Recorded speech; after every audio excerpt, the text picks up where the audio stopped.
नमस्कार दोस्तों, पिछले वीडियो में हमने देखा था कि कक्षा तीसरी और चौथी का जो पेपर होंगे किस प्रकार होंगे, टाइम टेबल क्या होगा।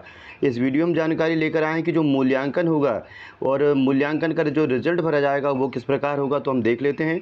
तो जो कक्षा तीसरी और चौथी का मूल्यांकन होगा तो उसमें भी जैसे हम पाँचवीं का मूल्यांकन कर रहे हैं उसी प्रकार तीसरी और चौथी का मूल्यांकन होगा और उसी प्रकार छठवीं सातवीं का मूल्यांकन होगा। तो क्या होगा मूल्यांकन प्रपत्र वो भी देख लेते हैं और किस किस चीज़ों के जो है अंक भरने होंगे वह भी हम देखेंगे वीडियो में। तो चैनल को अभी तक सब्सक्राइब नहीं किया हो तो चैनल को सब्सक्राइब जरूर कर लें, जैसे इस प्रकार की जानकारी आपको यहाँ पर मिलती रहती है। तो हम देख लेते हैं जो प्रपत्र दिया है इस बार जिसमें हमें रिजल्ट बनाना है। तो आप यहाँ देख सकते हैं कि वार्षिक परिणाम अभिलेख पत्रक ही यह है और यह प्राथमिक का यानी कक्षा तीसरी और चौथी का।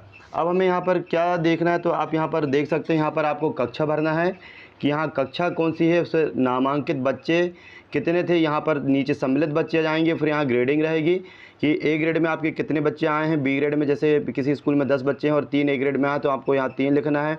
यहाँ बी ग्रेड में 4 आए हैं तो यहाँ 4 बाकी बचे हुए सी ग्रेड या डी ग्रेड में जो आते हैं।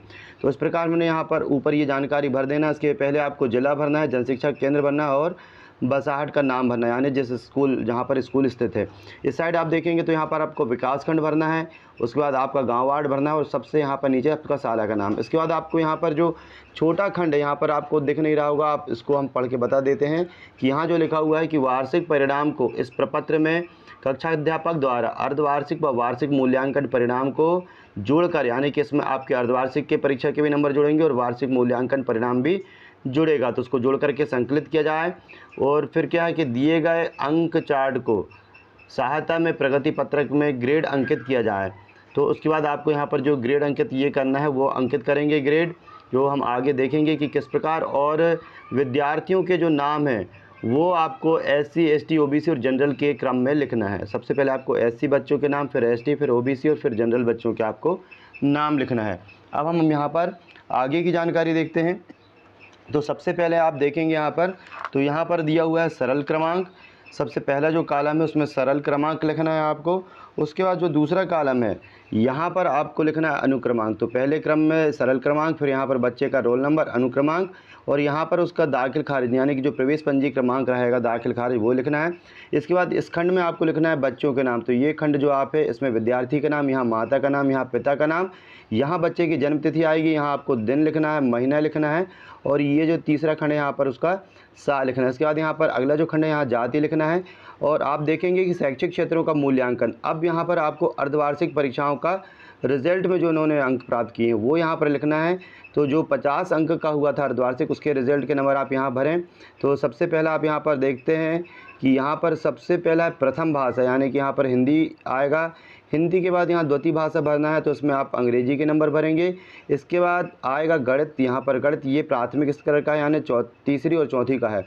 इसके बाद देखेंगे पर्यावरण का, तो यहाँ पर ये पर्यावरण का यानी कि यहाँ पर जो 4 भाषाएँ 4 विषय होते हैं वो हो गई हैं, जिसमें से 2 भाषाएँ हैं, एक हिंदी है दूसरी अंग्रेजी है, तीसरा जो पेपर है वो गणित का और यहाँ पर्यावरण। इसके बाद जो अतिरिक्त भाषा है यदि कहीं पर उर्दू या मराठी वगैरह जो चलती हैं तो वहाँ पर ये अगली भाषा में यहाँ पर भरा जा सकता है।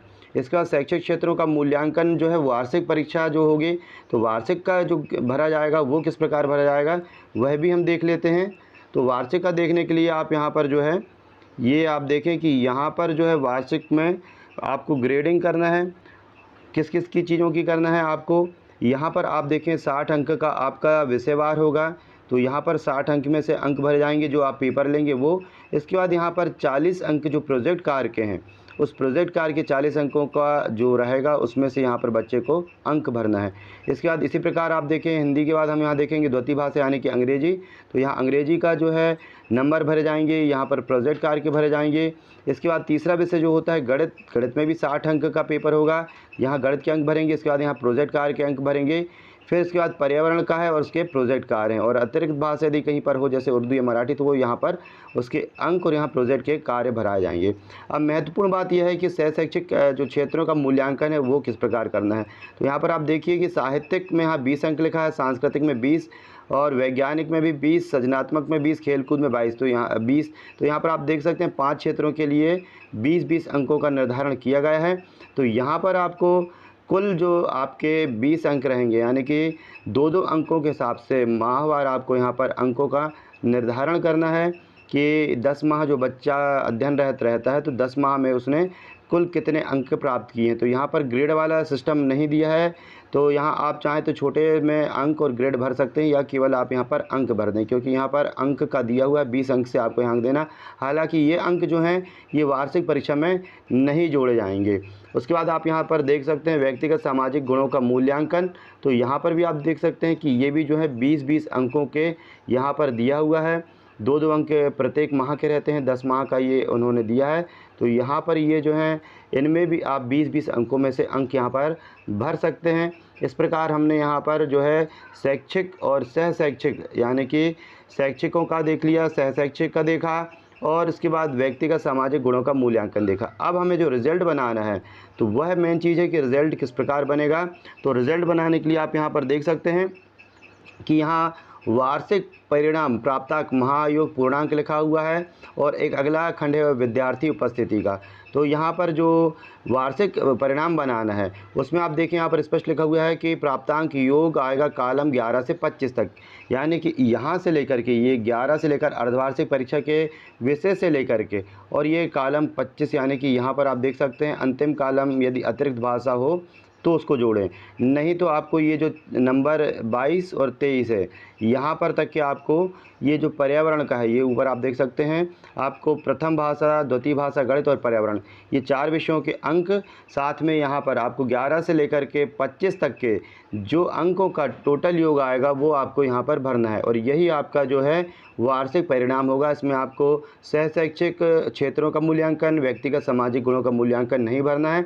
इसके बाद आप यहाँ पर जो भी ग्रेड आता है बच्चे का, A, B या C, D जो भी ग्रेड आता है वो बच्चे का आपको यहाँ पर देना है। इसके बाद विद्यार्थी की कुल उपस्थिति भरना है, बच्चा जो है वो कुल दिनों में से कितने दिन यहाँ पर उपस्थित हुआ है। जैसे कि कोई बच्चा 110 दिन आया तो आप यहाँ 110 भर सकते हैं, और यहाँ पर आपको कुल शिक्षण दिवस यहाँ पर आपको भरना है।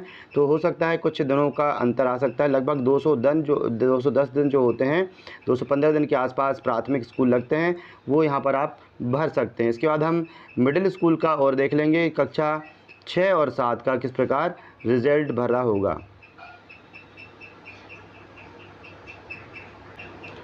तो मिडिल स्कूल का भी जो रिज़ल्ट है कुछ इसी प्रकार भरना है। यहाँ पर आप देख सकते हैं कि शाला का स्तर, यहाँ पर जो प्रपत्र है तो इस प्रपत्र में शाला का जो स्तर है वो यहाँ पर पूर्व माध्यमिक लिखा हुआ है।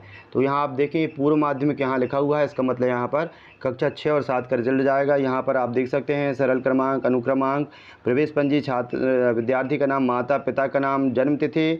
यहाँ पर इसी प्रकार अर्धवार्षिक के अंक भरे जाएंगे, 50 में से अंक देना है।